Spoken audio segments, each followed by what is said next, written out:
I think initially it's having appreciation that everyone's development is different. So we have some one-man bands, some really big firms. I think once we understand that, it's about supporting them with their own development and achieving what they want to achieve. Doing it in a way that grounds them in the structure that we're providing, but giving them the autonomy to grow the business how they wish to grow it, really.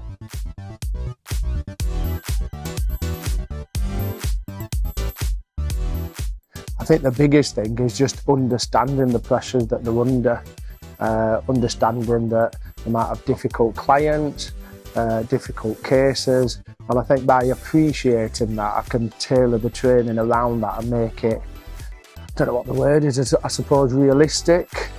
So one example is instead of doing a compliance session, I might run a session on how to do a good fact find. I'll embed the skills underneath it. But yeah, I think that's the main idea, really.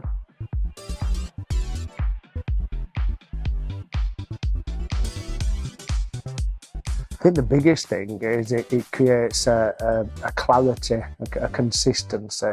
So the old adage that people don't know what they don't know is so true.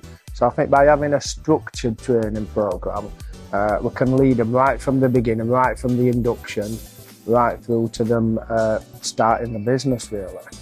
By having a structured programme, it's not necessarily we're telling them the same every day, but it's providing a structure which can then allow for autonomy. It allows for us to, it allows us to meet the demands of that individual person.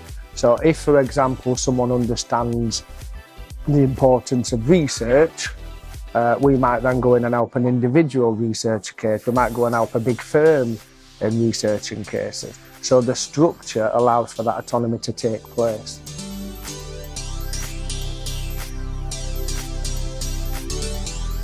Really by giving them the tools and not dictating, supporting them to achieve it. And one of the biggest ways we do that is through repetition. It's all good and well attending a training session and having a nice cup of tea and you learn a nice few things, but how do we then actually put that into practice? So the trainings can sometimes appear to be over here and their advisor world over here, and it's about sort of joining the dots. So how can we give them the tools? How can we support them? But how can we actually hold them accountable to deliver what they've said they'll do on the training, but doing it in a supportive fashion and underpinning it with the structure that's needed, really.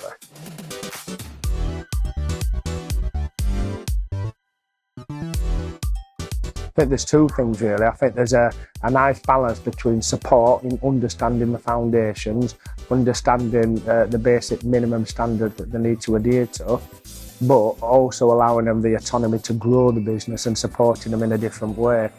One of the big things that I genuinely don't think Cornerstone we don't shout about enough is the sense checks. It provides such a security, it provides such a blanket that everyone who submits a case, they have someone who'll cast their eyes over it, and I think that's exactly what Cornerstone are about. We'll support you to grow your business how you want to do it, but we'll be there to protect you as well, and I think it's really important that we get both elements.